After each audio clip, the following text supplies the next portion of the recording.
Good evening सभी को। कैसे हैं आप लोग? तैयारी अच्छी से चल रही है?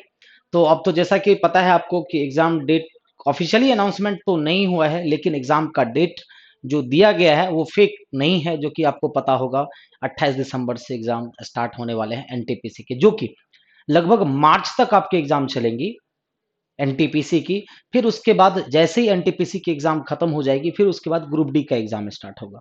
बहुत सारे कंफ्यूजन, बहुत सारे क्वेश्चंस, बच्चे बहुत ज्यादा कंफ्यूज है, क्या करें नहीं करें। तो वो सारे कंफ्यूजन मैं दूर कर दूंगा। फिलहाल मेरा लाइव आने का मकसद है एक टॉपिक, काउंटिंग ऑफ फिगर्स। जैसा कि पता होगा सभी बच्चों को बहुत ज्यादा प्रॉब्लम होती है, काउंटिंग ऑफ फिगर्स हो गए, नए वाले जो वेन डायग्राम। क्योंकि क्या है ना कि मैं आपको असलियत बता दूं बच्चों का, लगभग आज से लॉकडाउन से 4-5 महीने पहले की बात करो तो लगभग 10 से 15% स्टूडेंट ने ही प्रीवियस ईयर को हाथ लगाया था।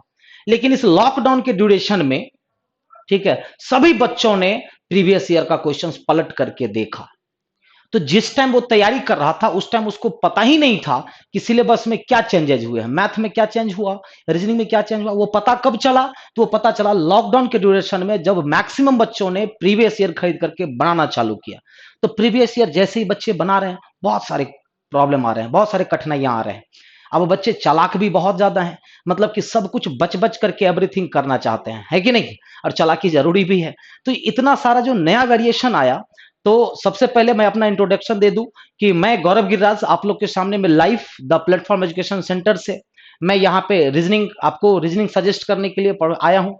तो रीजनिंग की जो भी समस्याएं होंगी उस पर मैं आज बात करने वाला हूँ आपको।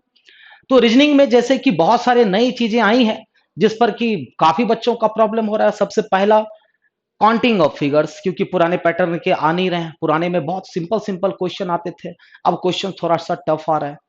पजल, सिटिंग दोनों आ चुके हैं और दोनों का लेवल काफी अच्छा खासा है। अगर आप प्रीवियस ईयर पूरा पलट करके देखे होंगे तो बहुत सारी समस्याएं होंगे आई होंगी। तो अभी खास करके बच्चों का जो सब प्रॉब्लम है, काउंटिंग ऑफ फिगर्स हो गया, सिटिंग एजमेंट हो गया, पजल हो गया, लॉजिकल सेक्शन हो गया, ये सारी समस्याएं बच्चों के पास धीरे धीरे आ रही है। तो वो सारे चीज का समाधान, जैसे कि यूट्यूब पर मैंने कुछ चैप्टर्स आपको डिटेल में मैंने बताया भी, जैसे कि सिटिंग एजमेंट, जो सब में प्रॉब्लम थी आपको, सिटिंग एजमेंट, पजल, ये सारी चीजें मैंने आपको यूट्यूब पर पढ़ाया।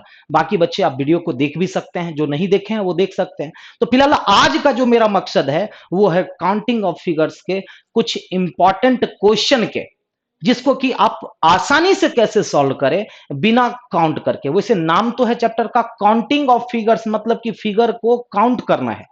लेकिन क्या है ना कि उतना समय रहेगा नहीं हम लोगों के पास कि काउंट कर पाएंगे, और काउंट आप कर भी नहीं पाओगे, क्योंकि आजकल जैसा क्वेश्चन आ रहा है, काउंटिंग करोगे या तो 2-4 आप एक्स्ट्रा काउंट कर लोगे, या 4-5 ट्रायंगल्स या फिर 4-5 स्क्वायर्स आपको मिलेंगे ही नहीं।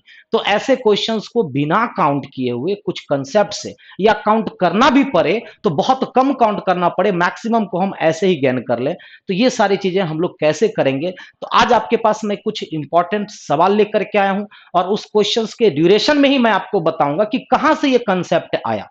ठीक है? तो काउंटिंग ऑफ फिगर वैसे तो है बड़ा चैप्टर, लेकिन मैं कोशिश कर रहा हूं कि इन छोटे वीडियो में, तो वीडियो को लास्ट तक देखिए आप लोग, ठीक है? और काउंटिंग ऑफ फिगर्स के जो मेन मेन क्वेश्चंस को मैंने सेलेक्ट किया हुआ है उस पे आज हम चर्चा करने वाले हैं आप लोगों के बीच। तो चलिए, बी रेडी गाइस सभी लोग। तो जो भी समस्याएं हैं, जो भी चैप्टर्स पे समस्या है, उन सारी चीजों को आपको दूर करना है। और कोई भी बच्चे ये ना सोचे कि एनटीपीसी का एग्जाम 28 तारीख से स्टार्ट हो गया तो अब पढ़ करके क्या करना है ना? तो यही सोच आपको नीचे ले जा सकता है। ठीक है? तो आपकी एग्जाम 28 तारीख से स्टार्ट हो रही है, खत्म कब होगी? मार्च में। और एग्जाम खत्म नहीं होने हैं, फिर आपको ग्रुप डी भी देने हैं।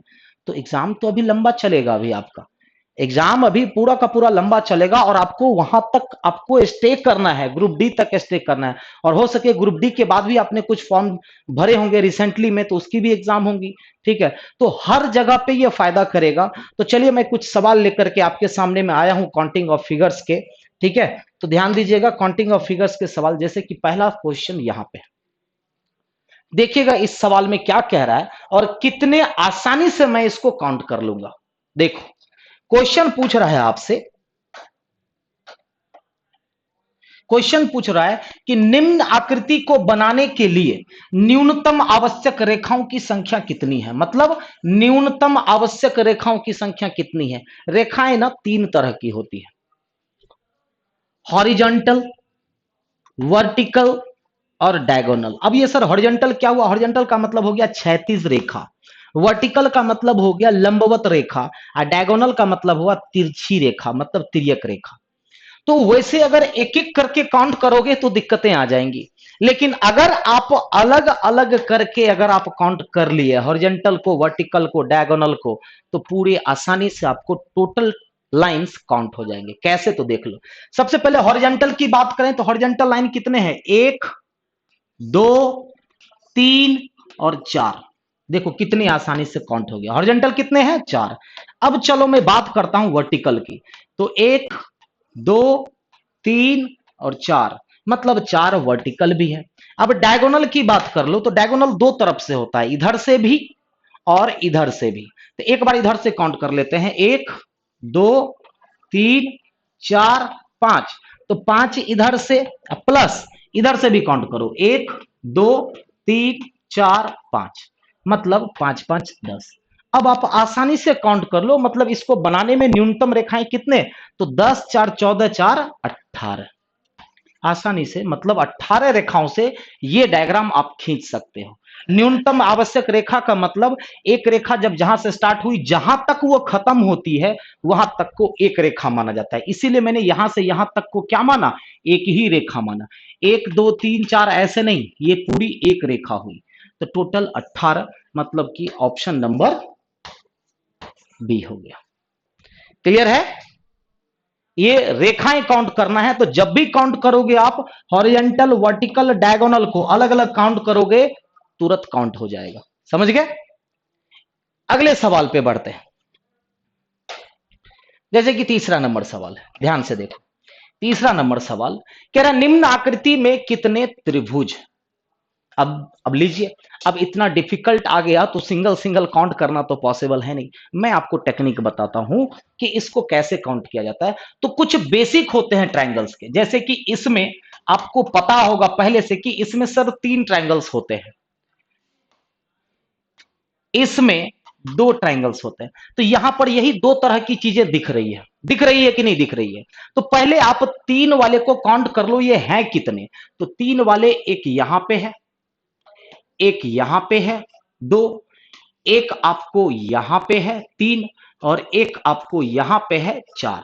तो जब 4 इधर बना तो 4 इधर भी बनेगा, तो मतलब टोटल 8 हो गए।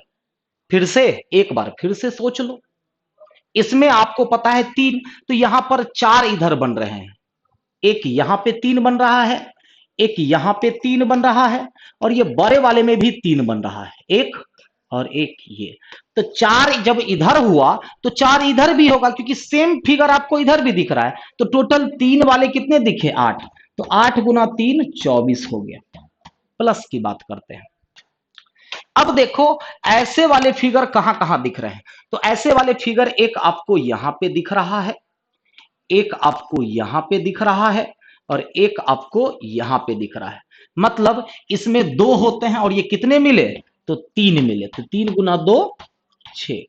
प्लस कुछ और भी एक्स्ट्रा रह गया है क्या? तो जी हां, और भी एक्स्ट्रा रह गया है, वो मैं आपको बता देता हूं। 4 ट्राइंगल्स यहां पे, 1 2 3 4, फिर यहां पे 5 6 7 8, जो कि काउंट नहीं हुआ था, प्लस 8। टोटल ट्राइंगल आप जोड़ लो। बताओ वैसे काउंट करना कितना मुश्किल था, लेकिन 3 वाले जैसे ही 4 यहां दिखे तो 4 यहां पे, 8 गुना 3 24 यहां से निकल करके आ गया। अब प्लस 2 वाले कितने दिखे? 3 दिखे, एक यहां एक यहां एक यहां, 3 दूना 6 30 हो गया। अब प्लस 8 त्रिभुज छोटे छोटे वाले, 1 2 3 4 5 6 7 8। ठीक है, कितने हो गए? तो 8 हो गए। क्लियर? तो 24 6 30। अच्छा एक चीज बताइए, ये जो मैंने 3 गुना 2 किया है, तो यहां पर तो ट्राइंगल बन नहीं रहा है, सॉरी, क्योंकि बीच में अगर लाइन रहता ना तब बनता, लेकिन बीच में लाइन नहीं दिया हुआ है। तो यहाँ पे 3 गुना 2 जो मैंने किया है, सॉरी, यहाँ पे 2 गुना 2 होगा। तो 2 गुना 2 का मतलब कितना हो गया? 4। तो 24 4 28 और 8 36। ट्रायंगल्सों की संख्या 36। हाँ, अगर यहीं पे एक बीच में अगर दे देता तो और भी बढ़ जाते। तो 36 का मतलब ऑप्शन बी हो जाएगा। तो तीसरे सवाल का आंसर क्या हो गया? बी। समझे? क्लियर हुआ ये? समझ गए? आराम से समझो। 8 गुना 3 आपका क्लियर है ना? 1 2 और ये बड़ा वाला 2, तो 4 जब इधर तो 4 इधर भी, 1 2 3 4, तो 8 गुना 3 24। अब ये वाले जो है वो 2 बन रहे हैं, इसमें 2 बनता है, ठीक है? तो एक इधर एक इधर, एक इधर और एक इधर, बनाना 2 दूना 4। ये 8 त्रिभुज हो गए, 1 2 3 4 5 6 7 8, आसानी से काउंट हो गया, और कोई भी त्रिभुज नहीं बन रहा है, ठीक है? 3 के बाद आ जाओ। एक मैंने ये सवाल लिया, अब इसमें जैसे कि बोल रहा है वर्गों की संख्या कितनी है, तो ध्यान रखिए सबसे पहले मैं जिसको ड्रॉ कर रहा हूं आप उसको फोकस करेंगे, ठीक है? ये ये ये फिर ये। इसमें बताइए रो कितने, 1 2 3 4, मतलब 4 कॉलम हो गया, और रो कितने, 1 2 3 4 रो हो गया। तो फिलहाल छोटे वाले को आप भूल जाओ, पहले जो ब्लू से किया हुआ उसमें कितने वर्ग है। तो जब रो कॉलम समान होता है, तो यहां पे रो कॉलम क्या है, समान है, तो करते क्या है, तो 4 कॉलम है और 4 रो है। तो 4 कॉलम और 4 रो का मतलब हो गया वर्गों की संख्या 4 का स्क्वायर प्लस 3 का स्क्वायर प्लस 2 का स्क्वायर प्लस 1 का स्क्वायर। ये हो गए इस ब्लू वाले के अंदर। अब उसके अंदर में छोटे छोटे कुछ वर्ग दिख रहे हैं, 1 2 3 4 5 6 7 8, तो ये 8 इसमें ऐड हो जाएगा, मतलब इसकी वैल्यू कितनी हो गई, 30 plus 8 is equal to 38। Option D. तो 5 का ऑप्शन क्या हो गया, डी। कितना आसानी से काउंट हो गया। सिंगल सिंगल पॉसिबल है, बताओ आप? सिंगल सिंगल बिल्कुल भी पॉसिबल नहीं है। क्लियर? अगले सवाल की तरफ बढ़ते हैं। कुछ सवाल मैंने और भी कलेक्ट किए हुए हैं, जैसे कि एक ये सवाल है, थोड़ा सा इजी है ये। कह रहे दी गई आकृति में त्रिभुजों की संख्या ज्ञात कीजिए। तो जब भी याद रखिए कि स्क्वायर हो या रेक्टेंगल हो, उसमें अगर विकर्णों को मिलाया जाता है तो ये 4 पार्ट अगर बटा, तो मतलब 4 गुना 2, इसमें 8 ट्रायंगल्स बनेंगे। और अगर 6 पार्ट में बांटा तो 1 2 3 4 5 और 6 पार्ट, मतलब 6 गुना 2 12। इसी तरह से अगर 8 पार्ट में बांटता है तो यहां पर 1 2 3 4 5 6 7 और 8, मतलब 8 गुना 2 सीधा डबल होकर के 16 त्रिभुज बनते हैं। तो ये इसमें यही कंसेप्ट अप्लाई होगा। तो आप जरा बताइएगा कि इसमें कितने त्रिभुज बनेंगे? इसमें टोटल 8 त्रिभुज बनेंगे, है ना? प्लस 4 त्रिभुज ये छोटा वाला इज इक्वल टू 12 त्रिभुज, और कोई भी त्रिभुज नहीं बनेगा। तो ऑप्शन से क्या हो जाएगा, ए नंबर ऑप्शन हो जाएगा। क्लियर है? समझ गया? और भी अच्छे अच्छे क्वेश्चंस मैंने कलेक्ट किए हुए हैं। अब देखिए, जैसे कि एक ये सवाल है, ठीक है? अब ये सवाल को आसानी से कैसे समझ, तो ऐसा सवाल आपने पहले देखा हुआ है, लेकिन इस सवाल में थोड़ा सा मैंने चेंज किया है। तो कैसे बनाओगे आप, तो ध्यान दो। पहले तो 3 वाले को काउंट कर लो, फिर इस तरह के 2 वाले को काउंट कर लो। इसमें तो यही 2 चीजें दिख रही है, तो 3 वाले कितने कितने हैं, तो 1 2 3 4, तो 4 इधर तो 4 इधर 8। उसके बाद देख लो, 8 के बाद एक ये हुआ 9, एक ये हुआ 10। समझे? फिर से समझो, देखो 3 वाले एक ये हो गया, एक ये हो गया, 2 छोटा वाला, इसी पे 2 बड़ा वाला बन रहा है ना। तो 4 इधर तो 4 इधर, मतलब कि 8। 8 के बाद एक ये हो गया 9, और एक ये हो गया 10, तो मतलब 10 गुना 3 ये बनेगा।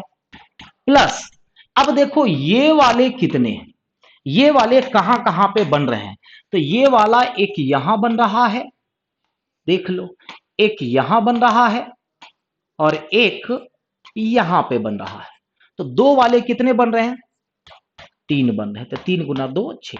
प्लस अब सिंगल वाले को आप काउंट कर लो, तो सिंगल वाले कहां कहां पे हैं, तो 1 2 3 4 5 6 7 8 plus 8, is equal to total कितने हो जाएंगे 30, 6 36 और 8 44। मतलब त्रिभुजों की कुल संख्या जो हो गई वो 44 यानी कि 44 हो गई। क्लियर है? 44। एक लाइन सिर्फ बढ़ जाने से कितने त्रिभुज बढ़े? तो 2 त्रिभुज यहां बढ़े और 6 त्रिभुज, 8 त्रिभुज सीधा बढ़ गया, क्योंकि ये जैसे ही आया तो ये भी बनाया, ये भी बनाया, ये भी बनाया, ये भी बनाया। बनाया कि नहीं बनाया? फिर उसके बाद एक ये भी बन रहा है, पहले नहीं बन रहा था, पहले नहीं बन रहा था। इसका मतलब टोटल 44 हो गए। तो अभी मैं और भी क्वेश्चन बताने वाला हूं, ठीक है? तो सबसे पहले तो जैसे कि जो सब बहुत सारे बच्चों को इसमें प्रॉब्लम होती है, तो उस प्रॉब्लम का सॉल्यूशन है आपके पास कि आप जैसे कि आप यहां पे देख सकते हैं, देख सकते हैं कि जैसे कि ये एक बैच आप लोगों के लिए आ रहा है, जो कि आप पहले समझ लो इसको, ठीक है? इस चैप्टर का, इस बैच का नाम है क्रैश कोर्स, ठीक है? Crash course for selective chapters. Selective chapters मतलब जिसमें आपको समस्या हो रही है, उसका एक स्पेशल बैच, बहुत ही कम दिनों का, एनटीपीसी वाले के लिए तो सबसे महत्वपूर्ण है, ठीक है? और ग्रुप डी वाले के लिए भी। इसमें आपको चैप्टर के नाम मैंने लिखे हुए हैं कि कौन कौन से चैप्टर इसमें पढ़ाए जाएंगे। सबसे पहले तो जहां जहां प्रॉब्लम होती है आप लोगों को, ठीक है, जहां भी प्रॉब्लम होती है आप लोगों को, जैसे कि लॉजिकल रीजनिंग हो गया, सेटिंग अरेंजमेंट हो गया, पजल हो गया, वेन डायग्राम पजल हो गया जो कि बिल्कुल न्यू है, ठीक है, ब्लड रिलेशन हो गया, काउंटिंग ऑफ फिगर्स हो गए, डाटा सफिशियंसी हो गया, डाटा इंटरप्रिटेशन, डीआई का जो सवाल नया आया हुआ है कैलकुलेटिव वाला, डायरेक्शन के कुछ इंपॉर्टेंट सवाल, क्लॉक के कुछ इंपॉर्टेंट सवाल और कैलेंडर के कुछ न्यू पैटर्न के सवाल। तो ये 11 चैप्टर आपको इस बैच में पढ़ाया जाएगा विथ क्वेश्चंस के सॉल्यूशन के साथ। पीडीएफ भी आपको मिलेगा इन सारे चैप्टर्स का, और इन सारे चैप्टर्स का जो सॉल्यूशन होगा वो आपको प्रोवाइड किया जाएगा और हम आपको बताएंगे भी, ठीक है? तो ये 11 चैप्टर आपको पढ़ाया जाएगा। इस बैच का नाम ही है क्रैश कोर्स, ठीक है, फॉर सेलेक्टिव चैप्टर्स। अब सर ये बैच कब से आ रहा है, कितने दिनों का ड्यूरेशन है, ठीक है, ये सारी चीजें मैं बता रहा हूं। तो बैच स्टार्ट हो रहा है आपका 18 दिसंबर से, मतलब कि परसों से। 18 दिसंबर यानी कि फ्राइडे से आपका ये बैच स्टार्ट हो रहा है। ड्यूरेशन 25 डेज, 25 डेज के आसपास ये बैच चलेगा आपको, और सारे एग्जाम के पॉइंट ऑफ व्यू से कंसेप्ट बताऊंगा मैं। जैसे कि अभी काउंटिंग ऑफ फिगर का मैं क्वेश्चन बता रहा हूं, तो बहुत सारे बच्चों को समझने में थोड़ी थोड़ी प्रॉब्लम हो रही होगी, तो उसको जब तक पढ़िएगा नहीं तुरंत वो कैसे पॉसिबल होगा। तो अगर आप पढ़ लेंगे तो वो सारी चीजें क्लियर हो जाएगी, आप बड़े से बड़े क्वेश्चंस को सॉल्व कर लेंगे, ठीक है? अब टाइमिंग इसकी जो होगी, इसकी जो टाइमिंग होगी आपको मैं वो जरा डील डील कर दूं कि इसकी जो टाइमिंग होगी 3 बजे से लेकर के 4 बजे तक होगा, 3 PM, मंडे टू फ्राइडे ये आपका बैच चलेगा, ठीक है? 3 से 4 मंडे टू फ्राइडे डेली 1 घंटे का क्लास चलेगा। प्राइस जो है, ऑफर प्राइस ओनली 100 रुपीज, मतलब 100 रुपए में आपको ये सारे चैप्टर्स आपको मिल जाएंगे with questions discussion, with fully concept आपको मिल जाएगा। सर ये बैच कैसे परचेज करना है?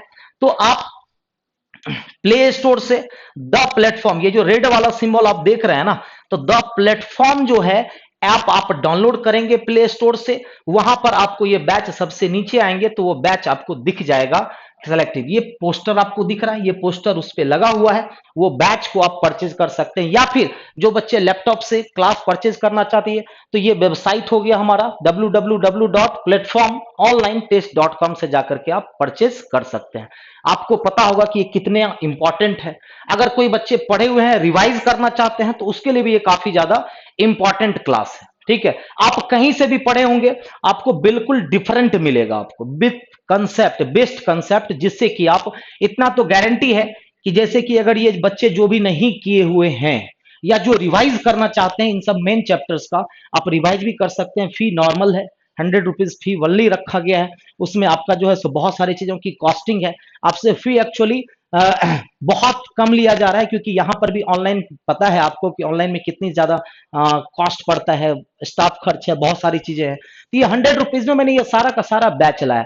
जो बच्चे ये चैप्टर कर लिया, बाकी छोटे छोटे चैप्टर में आप लोग को प्रॉब्लम तो होती नहीं है, और मैन चैप्टर में इसमें पढ़ा दूंगा। अब ये मत सोचिएगा कि एनटीपीसी का एग्जाम स्टार्ट हो गया तो ये करके क्या फायदा। आपको भी नहीं पता है कि अगर 28 तारीख को ही मेरा एग्जाम होगा तो मैं इस बार नौकरी ले लूंगा या नहीं। और अगर बाय द वे इसी में से अगर 3 मिनट अगर आप बचा लेते हो ये बैच करने से, 5 मिनट बचा लेते हो, तो वही रिजल्ट करेगा। छोटी छोटी चीजों को ना सोचते हुए आप ये कर सकते हैं। और दूसरी चीजें हैं, ठीक है, दूसरी चीजें आप देख सकते हैं, दूसरी चीजें, ये जो हमारा सेशन चलता है, खैर ये तो जो नहीं कर रहा है, जो कर रहा है, जो कर रहा है वो समझ रहा है कि ये कितनी बड़ी चीज है। ये आपका सेशन 5 है हमारा, ठीक है। सेशन 4 तक कंप्लीट मैंने कर लिया है। सेशन 4 तक कंप्लीट होगी, जो हर महीने लगभग 20+ सेट होते हैं इसमें। हर सेट में 20-20 क्वेश्चंस होते हैं, जो कि आपको एक दिन पहले पीडीएफ मिल जाता है। आप उसको सॉल्व करके आते हैं 15 मिनट के अंदर में, और जो भी डिस्कशन होता है वो आपको मंडे टू फ्राइडे हम डिस्कशन करवाते हैं। इसमें आपका 10 क्वेश्चंस हर एक चैप्टर से होता है। जैसे कि इस बार सेशन 5 में मैं जो फोकस करने वाला हूं सेट में, उसमें मैं फोकस करने वाला हूं लॉजिकल रीजनिंग को, सिटिंग को, पजल को, ब्लड रिलेशन को, counting of figures, clock, calendar को। ये सारे चैप्टर से 10-10 क्वेश्चंस करके पर सेट में होगा, और बाकी के 10 questions NTPC group D based आपका मिक्स क्वेश्चन होगा। मतलब दोनों आपका चैप्टर भी क्लियर होता चला जाएगा, चैप्टर पर भी प्रैक्टिस होती चली जाएगी, और मिक्स क्वेश्चंस पे भी प्रैक्टिस होती चली जाएगी। इसीलिए मैंने वो 20 क्वेश्चंस का 20 सेट, तो 20 सेट का कॉस्ट ओनली 50 रुपीज है मंथली, ठीक है। आप 50 रुपीज में ये बैच परचेज कर सकते हैं। ये बैच आपका स्टार्ट हो रहा है 21 दिसंबर से। ड्यूरेशन आपका 1 मंथ है, ठीक है। 20 सेट आपको मिलेंगे। टेस्ट और डिस्कशन क्या होता है, तो मंडे टू फ्राइडे होता है। ये बहुत ही इंपॉर्टेंट है। ये तो आपको एग्जाम हो या ना हो बिल्कुल कंटिन्यू रखना है। बहुत सारे बच्चे इसमें से जुड़े हुए हैं, लगभग 3 महीने में उन लोगों का इंप्रूवमेंट जबरदस्त तरीके से हो गया। 15 मिनट में वो लोग 20 में से 19 मार्क्स या 20 मार्क्स आराम से ला रहे हैं मैक्सिमम बच्चे। तो इसमें जरूर जुड़िए आप। ये भी आप उसी तरह से जुड़ सकते हैं, द प्लेटफॉर्म ऐप पर आपको ये सारी चीजें मिल जाएगी। तो फिलहाल बहुत सारे बच्चों को लग रहा होगा कि सर ये सारे बैच, अब तो एग्जाम आ रहा है तो ये लेकर के क्या फायदा। मैंने बताया ना कि आपको ग्रुप डी भी देना है, और कोई जरूरी नहीं है कि आपका एग्जाम जो है सो 28 दिसंबर से ही स्टार्ट हो, फरवरी में भी जा सकता है, जनवरी में भी, और अगर गया भी तो आगे तो आपको एग्जाम देना है। और इसी बीच में अगर कोई फायदा कर गया, मान लीजिए कि डायरेक्ट क्वेश्चन 4 क्वेश्चन लग गए, तो आप क्या कीजिएगा, अगर उसमें फंस गए तो एक एक छोटे छोटे फासलों हुई रिजल्ट को करवाता है। तो फिलहाल आगे आते हैं हम लोग क्वेश्चन पे। तो ये क्वेश्चंस आपने समझ लिया, ठीक है। उसके बाद आते हैं, एक ये सवाल है, जैसे कि निम्न आकृति में कितने त्रिभुज हैं। सबसे ज्यादा त्रिभुज ही पूछा जाता है इसको बनाने का। अभी अभी मैंने आपको बताया, इसमें 2 तरह की चीजें दिख रही है, एक ये दिख रही है और एक आपको ये दिख रहा होगा। इसमें तो 8 त्रिभुज होता है पता है, और इसमें 3 त्रिभुज होता है। ये सब कॉम्प्लिकेटेड डायग्राम है। ये सब देखो, मैं आपको क्लास में भी जो बताऊंगा तो सारे बच्चे इतने स्पीड से बनाता है जिस स्पीड से मैं बताता हूं। तो इसमें 8 बनते हैं, तो 8 वाले कहां कहां दिख रहे हैं आपको। एक आपको यहां पे दिख रहा है, एक आपको यहां पे दिख रहा है 8 वाला। ये मैं ड्रॉ कर रहा हूं आपको दिखाने के लिए। ऑलरेडी एक 8 यहां पे दिख रहा है और एक 8 आपको यहां पे दिख रहा है। मतलब 8 वाले कितने दिखे, 5 दिखे, देख लिए ना आप। तो मतलब 8 गुना 5 ये बनेगा। प्लस ऐसे वाले कितने दिख रहे हैं ये बताओ। ऐसे वाले आपको एक यहां दिख रहा है, चारों कॉर्नर पे दिख रहा होगा। एक आपको यहां पे दिख रहा है, फिर एक आपको यहां पे दिख रहा है, और फिर एक आपको यहां पे दिख रहा है। मतलब 3 वाले कितने दिख रहे हैं, 4 दिख रहे हैं। तो ये 12 हो गया, समझ गए। अब उसके बाद प्लस, ध्यान से देखिएगा। अब तो ये तो बना ही बना। अब जितने भी ये लाइन है, ये एक लाइन है, एक लाइन ये है, एक लाइन ये है। अब एक सेकेंड, एक चीज और इसके बाद, तो ये तो आपको समझ गए 8 वाले कितने, 1 2 3 4, सॉरी 4 ही है ना, मैंने 5 ले लिया, जस्ट वेट। देखिए ध्यान से, 8 वाले कितने हैं पहले तो वो देख लो। 8 वाले एक यहां पे है, 8 वाले एक यहां पे है, एक यहां पे 2, एक 3, एक 4 ही है, सॉरी 8 वाले 4 है, प्लस 3 वाले भी 4 है। प्लस 3 वाले भी 4 हैं।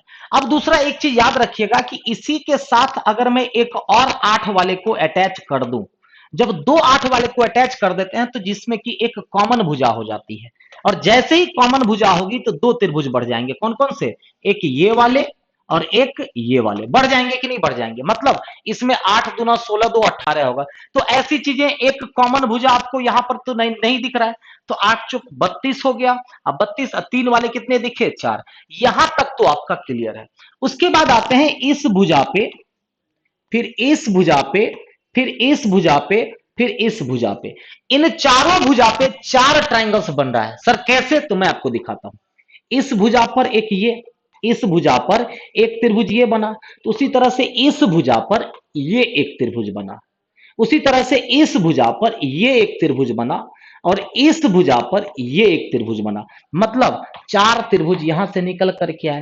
फिर ये जो भुजाएं हैं 1 2 3 और 4, इस पे भी 4 त्रिभुज बन रहा है। इस पे एक त्रिभुज ये, इस पे एक त्रिभुज ये, इस पे एक त्रिभुज ये, और इस पे एक त्रिभुज ये। तो 4 4 8 हो गया। समझ गए? ये 8 वाले 4 हैं तो 32, ये 3 वाले 4 हैं तो 12 हो गया, और ये 4 4 क्या हो गया? चारों भुजाओं पर। ये तो समझ गए। क्या कोई और भी त्रिभुज छिपा हुआ है? तो और भी त्रिभुज छिपा हुआ है। कौन कौन सा? एक त्रिभुज यहां पे, सॉरी, एक त्रिभुज यहां पे, एक त्रिभुज यहां पे। तो जब दो ऊपर तो दो नीचे, मतलब 4 और हो गया। तो बताइए कितना हो गया? 32 प्लस 12 प्लस 12, मतलब 56। इसमें त्रिभुजों की संख्या कितनी है? 56 है। Option B, option B. समझ गए? एक दो सवाल और देखेंगे हम लोग, जैसे कि ये सवाल। अब इसमें क्या पूछ रहा है आपको, देखिएगा। इसमें पूछा दी गई में वर्गों की संख्या कितनी। तो मैंने बताया था कि पहले आप छोटे वाले को भूल जाओ, पहले बताओ यहां पे 1 2 3 4, 1 2 3 4, मतलब रो भी 4 है और कॉलम भी 4 है। ये समान है। ये क्या है? समान है। मतलब 4 का स्क्वायर प्लस 3 का स्क्वायर प्लस 2 का स्क्वायर प्लस 1 का स्क्वायर, ये तो बनेगा ही बनेगा। इसके साथ अब जैसे कि यहां पर ये बनता दिख रहा है, यहां पे ये बनता दिख रहा है, यहां पे ये बनता दिख रहा है, और यहां पे ये बनता दिख रहा है। आपको पता है कि इसमें वर्गों की संख्या कितने होते हैं? 5 वर्ग होते हैं। और ऐसे दिखे कितने? तो 1 2 3 4, मतलब 5 गुना 4 20। तो इधर से निकला 30 और उधर से निकला 20, इज इक्वल टू वर्गों की संख्या 50 हो गई। वर्गों की संख्या 50। तो 19 का जो ऑप्शन हो गया वो ए चला गया। 19 का ऑप्शन ए चला गया। तो मैं ऐसा ही कुछ सवाल, जो कि मैंने बताया था, सवाल तो मुझे और भी कराने का मन है। ठीक है। अब देखिए अगला सवाल, जैसे कि ये दिया हुआ, ये आपको पता है कि बहुत ज्यादा पूछा हुआ सवाल है, ये इस टाइप के। तो इसमें कह रहा है त्रिभुजों की संख्या कितनी। ठीक है। तो इसमें आपको क्या दिख रहा है ना, सबसे ज्यादा ये दिख रहा है, और एक जगह पे ये दिख रहा है, एक जगह पे ये दिख रहा है। तो इसमें आपको पता है कि 3 और इसमें 2, तो 3 वाले कहां कहां बन रहे हैं वो देख लो। 1 2 3 4 5, मतलब 3 वाले कितने दिखे? 5 दिखे। 15 हो गया। कोई दिक्कत? 3 वाले 5 मैंने आपके सामने में ड्रॉ किया है, 15। उसके बाद देख लो इसके अंदर में कितने? 2 हो गए। ये भी हो गया। उसके बाद देखिए दो त्रिभुज इधर भी बन रहा है, +2। उसके बाद दो त्रिभुज छिपा हुआ है। कौन सा? एक ये पूरा कंप्लीट और एक ये पूरा कंप्लीट, एक ये पूरा कंप्लीट, एक ये पूरा कंप्लीट, मतलब 2 और जुड़ जाएंगे तो कितने हो जाएंगे? 15 और 6 21 त्रिभुज। त्रिभुजों की संख्या कितनी? 21। तो 20 का आंसर बी हो जाएगा। 20 का आंसर बी। क्लियर है? समझ गए? एक और सवाल मैं यहां पर लेकर के आया हूं, जैसे कि सेम उसी तरह का एक पैटर्न के दो दो सवाल मैं कराते जा रहा हूं, ताकि अगर एक से क्लियर ना हो तो दूसरे से क्लियर हो जाएगी कि नहीं हो जाएगी। अब इसकी बात करें, ठीक है, इसमें त्रिभुजों की संख्या कितनी होगी? तो ध्यान दीजिएगा, इसमें त्रिभुजों की संख्या, तो पहले 3 वाले को काउंट कर लो, जैसे कि यहां पे 3, यहां पे 3, यहां पे 3, यहां पे 3, यहां पे 3, मतलब 1 2 3 4 5, 3 वाले कितने बने? 5 बने। 15 प्लस, प्लस की बात करें, 15 के बाद एक त्रिभुज इधर, एक त्रिभुज इधर, 15 2 17। क्या कोई और भी त्रिभुज बन रहा है? नहीं, क्योंकि अगर आप बोलिएगा सर इसमें 2 त्रिभुज बन रहा है तो ये तो काउंट हो गया, ये त्रिभुज उस 3 वाले में काउंट हुआ, ये त्रिभुज इस 3 में, और कोई भी त्रिभुज नहीं बन रहा है, केवल 17 त्रिभुज बन रहा है। ऑप्शन ए, 24 का ऑप्शन ए हो जाएगा। तो आपने देखा कि काउंटिंग ऑफ फिगर कितनी आसानी से सर सॉल्व कर दे रहे हैं। आप भी इससे भी आसानी से आप सॉल्व कर सकते हो, और इससे भी बड़े बड़े क्वेश्चंस आप सॉल्व कर सकते हो, ठीक है। लेकिन यही है कि कंसेप्ट आपका क्लियर होना चाहिए। तो जैसे कि मैक्सिमम बच्चे, आप जो बैच के बारे में मैंने बताया, ठीक है, जो बैच के बारे में मैंने बताया, आप इस बैच से जुड़ करके ये सारे चैप्टर का कंसेप्ट, मैं बार बार कहता हूं कि आप कहीं भी पढ़े हो, लेकिन आपको कंसेप्ट इतनी गारंटी है कि कंसेप्ट आपको बिल्कुल डिफरेंट मिलेगा, टाइम आपको कम मिलेगा। चाहे वो वेन डायग्राम पजल की मैं बात बताऊं, और खास करके मैं स्पेशली इन सारी चीजों पे मैं फोकस करने वाला हूं, ठीक है। चाहे वो वेन डायग्राम का पजल हो, या फिर लॉजिकल रीजनिंग हो, या फिर सिटिंग अरेंजमेंट हो, या फिर काउंटिंग ऑफ फिगर्स हो, कोई भी सवाल होगा, हर क्वेश्चंस को मैं करवाऊंगा, ठीक है।